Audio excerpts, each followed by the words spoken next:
Well, good morning. It is August 9th, and it's full moon, and it's a good time to look at the progress of what's happening here on the farm. And this is a home garden space, but I use this for a lot of research and development. For instance, these tomatoes that are staked here, each one is a different variety. And there are new ones that I'm not familiar with, like this one's called Sergeant Pepper's Pink, and it's a purple pink variety. Um, this one's called Mango Kiwi, and it's a large slicer. And this is one way I evaluate, would I want to offer these varieties, like save seed and then offer the varieties through a catalog. But you got to get to know it.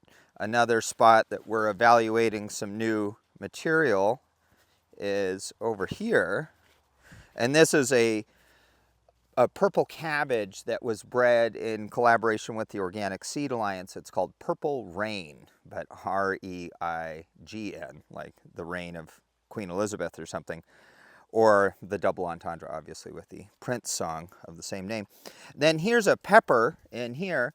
This one is a purple variety I got from my friend Lisa over at Carmela Bella, which most of the purples tend to ripen red. Here's another purple one that we've grown before called Purple Picnic or Purple Sweetie, and it's one of those picnic peppers. So this is the stage at which most people would pick it, but we'll let it go to seed. And then here's another one we're looking at in here. This one is from a collaborative project with UC Davis, and it is a orange pimento pepper. So they're not ready yet. You can see they're still green. So we learn a lot about things by growing small amounts.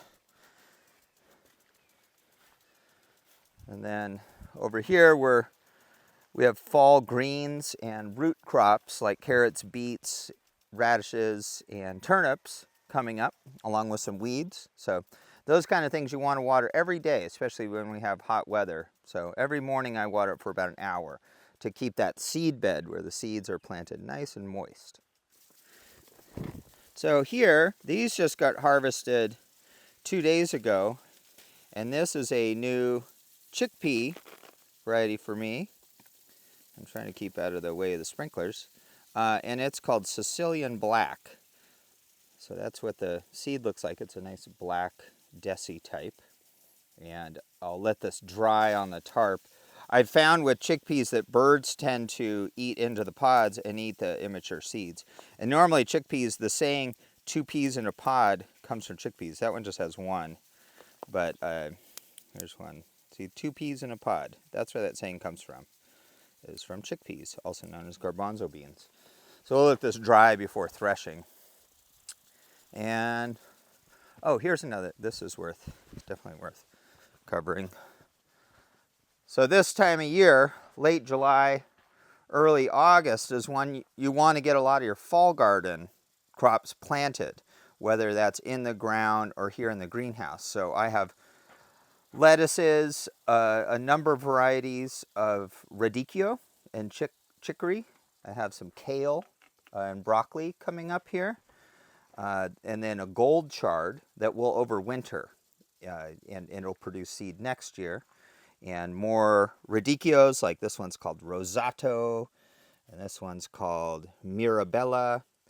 And so these they'll make heads that we'll harvest late fall or in the winter and learn more about it. This one has an interesting name, Medusa.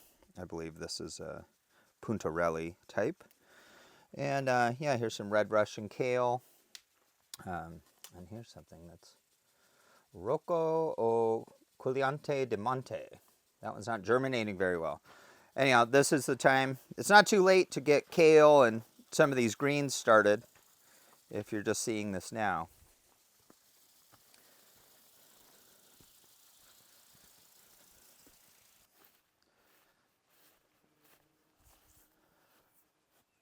So as we move into late summer, this is the time of year, this is our river spirit rainbow corn, and the pollen, it's very fine like dust, is shedding onto the silks. And then these ears, you can see they're quite large. They can be up to 20 inches long. Will develop. This is a flower corn that we grow for food and seed. has a lot of diversity in it, which you can even see here in the tassels, which are either white or purple or greenish red. So those purple ones are particularly nice. Usually that correlates. Notice how the plant with the purple tassels also has pink silks, whereas the plant with the green one has green silks. And my hunch is this will be a reddish ear, and that one will be more in the white, blue hues. And then out here, we're fully in seed harvest. I did my first pass on these sweet peas, and sweet peas are really tricky because on a hot day, they just pop open and they fling their seeds. So that's what this pod already did, and you missed it. So you got to go through a few times and get the seeds before the pod flings open. Like this is an example of one I missed, and I can open it up and you can see all the immature seeds in there. But these ones, it's too early to harvest, so you got to wait. So there's just a little window in there when they're ready.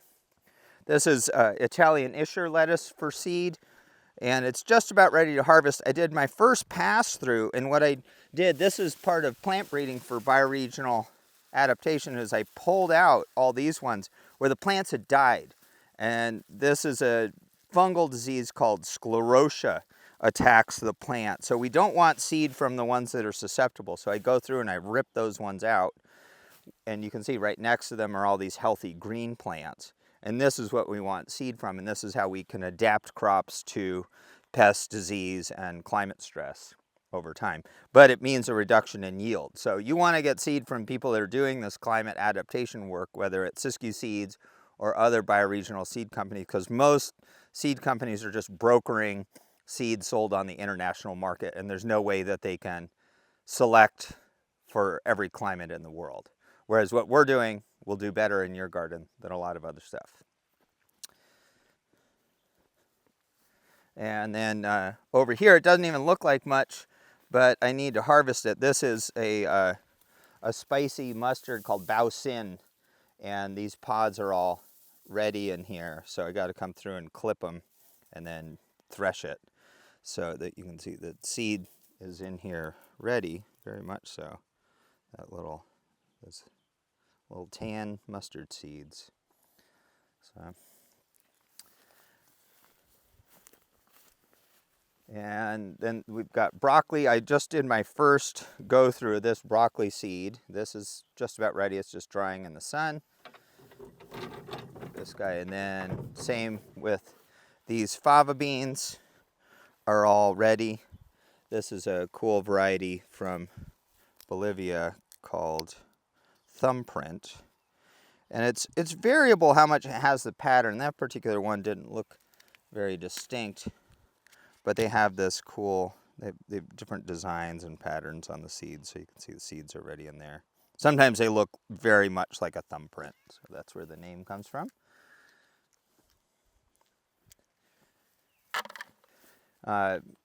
Annapolis lettuce, it's not quite ready for seed, but soon. And here I just started harvesting this calendula seed, is all ready, and it's a bit of a tedious process, but these are all ready. I tend not to harvest first thing in the morning because it's still damp from the morning dew. So you want to wait till afternoon on these so that you're bringing drier seed in. Here I just pulled a bunch of onions from our onion trial, and we will be drying these down and evaluating them. We included hybrids as well as open pollinated varieties. That one I wasn't very impressed by. This is a new open pollinated one that's called Calibra. And I thought this was a really nice yellow storage onion. You can see those are beautiful, just what you want for onions. So maybe we'll grow seed of that one in the future. I want to see how they store over time. And then in here, these poppies just got harvested. These Iceland poppies are still, they're semi-perennial, so you can see they're still flowering. And there's some green pods out here, like there's a dried pod. And then in here, this is a new variety that I'm excited to share with folks that's called Lace Perfume. And you can't obviously smell it, but it's related to carnations and has a wonderful cinnamon spicy aroma and this really unique, frilly, almost sea creature-like appearance. So we'll have seed of that one. This is an ongoing breeding project here of mixing different coxcombs I call mind meld. And you can see there's a dominant one in here, so I've got to, when I save seed for the mix, make sure to represent the ones that aren't as common. And then this is double click Cosmos, and soon there's going to be a whole mess of seed in there. And it's a mixture of doubled petal varieties, or a variety with many individuals that have doubling. And then over here, wade through the flower jungle, is what we call our dazzling mix marigold. And the dominant ones, I'm going to have to do some balancing out of this, are these large puffy ones. But what I like is that we get a lot of unique specimens. This one is akin to our Pesci's Gold or Chemapoaxatil. This one here is a variety from Pakistan called Tashkent, really. And this is actually a different species. As you can see, the flowers look really different than this one. Tagates patula, Tagates erecta. And then behind me is an ongoing mixing project I'm calling Dreamin' Remix. So the Dreamin' zinnias are this color pattern. But as they cross with the other ones, you get unique phenotypes. So you can see if you look carefully here, this isn't just pink. It starts off more reddish pink and then fades. And then we're also trying to get some of this unique fibrillate petaling into the other phenotypes. So I think most people would be pretty happy if this was your zinnia patch. But I'm always interested in the unique ones like this, and you can see this kind of cool sherbety color formation, and also when they do unique things with their petals. So, Dreamin' Remix. And then in here is our tomato trial. It doesn't look like much because you got to get in there to see what's happening. And it's mostly large heirloom varieties. So we've got 54 varieties of tomatoes in here, about 35 plants of each. And this is because tomatoes don't cross very readily. We'll be able to be saving seed from all these. This particular one here is called Amish Paste. We're doing this in conjunction with the Organic Seed Alliance. And it's a seed yield trial to look at how much seed do you get per plant, which is really helpful information if you're trying to grow seed. Whereas other ones are newish varieties that I'm not familiar with, like hopping over here. This one, I'm not sure where the label went, but clearly it's like a dwarfing variety with a lot of purple coloration you can see in here. So that's a new variety to me. And then we'll decide, is this something that we want to offer seed of or just sell? Take.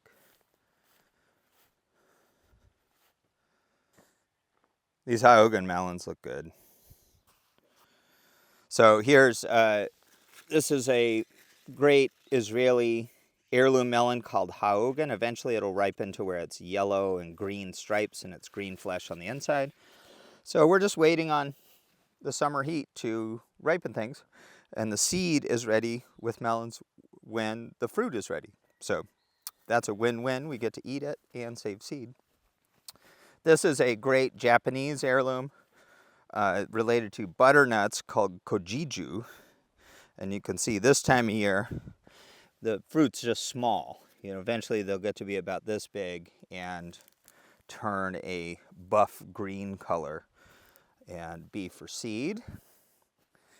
And then right next to it is a different species of winter squash. It's a pumpkin, much more vigorously growing. So I've actually been coming through here and trying to disentangle the vines because it gets really, it hogs up the space. And you can see these are like a carving pumpkin, and they can get to be pretty large. So over time, we'll harvest those. And then up here, we've got a bunch of beans for seed. This is a Richmond green apple cucumber. They went in a little late, but they're doing just fine. Let's see if I could find fruit in here somewhere. Been harvesting some for eating. And they're really just in the flowering stage, so I'm not seeing much in the way of fruit. But for seed, we're not in any rush. As long as we can get it to produce, well, here, this gives you a sense. See, there's a tiny little fruit. Eventually, they're kind of like a lemon cucumber, but light green. And for seed, you just let things go to a large size. This is a dwarf sunflower called Teddy Bear. And they only get so tall. You can see they're just now making the flower buds, and then they'll flower. This is going to be super cute when they're all doing their thing. And we just went through with a group of international ag students. We had some plants that were taller, and we cut those out because this variety is supposed to be a dwarf variety, and sunflowers cross-pollinate with one another, so we need to make sure this is the only one flowering when it finally opens up. Part of the ongoing R&D work here is this is a new category of tomato, storage tomatoes. We have a few other varieties down there. This one's from Italy. It's called Pinolo Giallo. Giallo's yellow, and Pinolo, I guess, just is a word for tomato in Italian. So these, as they make these clusters, you can see one forming here. That one only has 3, but people will harvest them, and you can see another one forming there, and then hang them in clusters in their kitchen for storage, and allegedly they will store till January or February. Over in here is a crop a lot of people don't grow here in North America, but is a very important crop all throughout Asia, is called bitter melon, or some people call it bitter gourd. There's no fruit on it yet, but I can see flowers forming. So it eventually, oh, I take that back. Here's an immature fruit. Here's 2 immature fruits. This kind of warty, cucumbery gourd type thing. They're quite bitter, but in Ayurveda, they're considered a really important crop. And in China, people eat them, Korea, Japan. So maybe they will become the next best thing here.